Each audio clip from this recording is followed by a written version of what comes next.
और वहीं पर एक वो बड़ी वैल्यू अनलॉकिंग की स्टोरी भी रची जा रही है।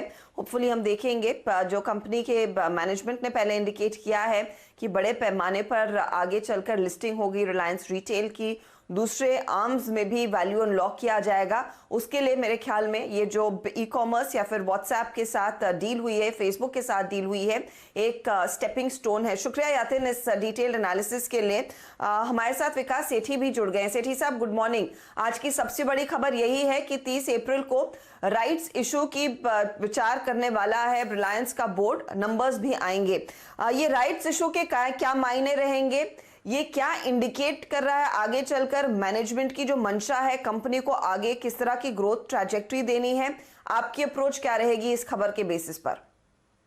नहीं, good morning Hemant, good morning Harshita. नहीं, बिल्कुल मैं आपकी बिल्कुल विश्लेषण सुन रहा था रिलायंस के ऊपर। अगर आपको याद होगा, जब ये फेसबुक और रिलायंस की जो हाल ही में डील हुई थी, उसके बाद भी एक स्पेशल शो के दौरान मेरा आपके चैनल के साथ इंटरेक्शन था। तब भी मैंने कहा था कि ये दोनों ही कंपनी के लिए एक विन विन सिचुएशन है और उसको बाजार ने भी थम्स अप दिया है।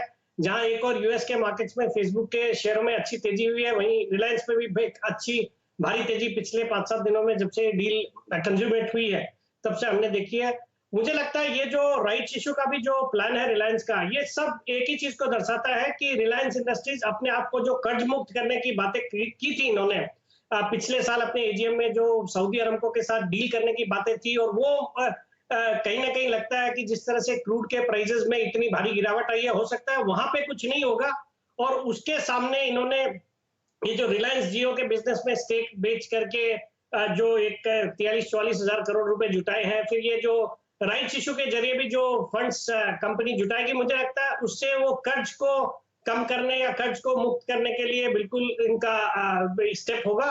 और मुझे नहीं लगता इस कैपिटल को कोई कैपेक्स की रिक्वायरमेंट है फर्दर अभी रिलायंस को, बट कर्ज मुक्त डेफिनेटली होगी और एक बहुत ही शानदार तेजी ऑलरेडी स्टॉक में हो चुकी है। बट फिर भी मुझे लगता है इस खबर के ऊपर स्टॉक और चलना चाहिए।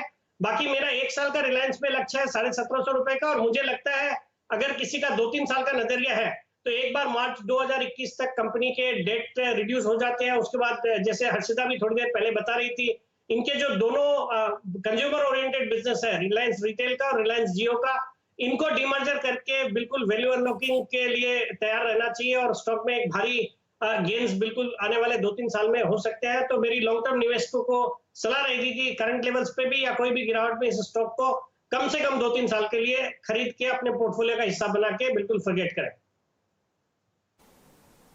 बहुत बढ़िया आपने कहा। और मुझे याद है सेठी साहब, आप लगातार इस चैनल पर आकर आप ये राय देते आ रहे हैं कि रिलायंस इंडस्ट्रीज वो स्टॉक है जो आपके कोर पोर्टफोलियो में होना चाहिए। और जिस दिन वो खबर भी ब्रेक हुई थी, उस दिन भी आपने सुबह सुबह हमारे चैनल पर यही कहा था, खरीद लीजिए। देखिए, अगर आपने खरीदा तो एक हफ्ते में डायरेक्टर साहब दिखाइए किस तरह के रिटर्न्स देखने को मिले हैं इस स्टॉक में।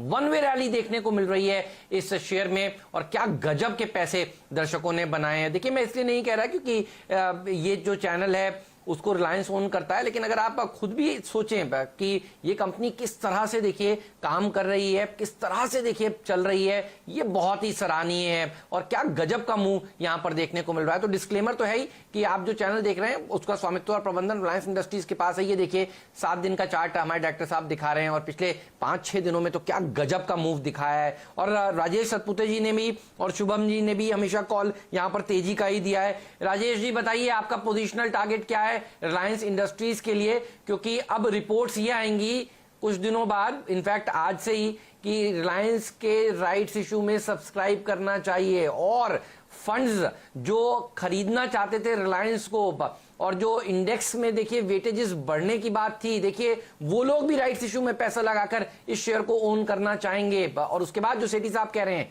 कि यहां पर कर्ज कम होगा, तो ये तो बहुत ही बढ़िया खबर है। चार्ट्स क्या संकेत दे रहे हैं आपको राजेश जी?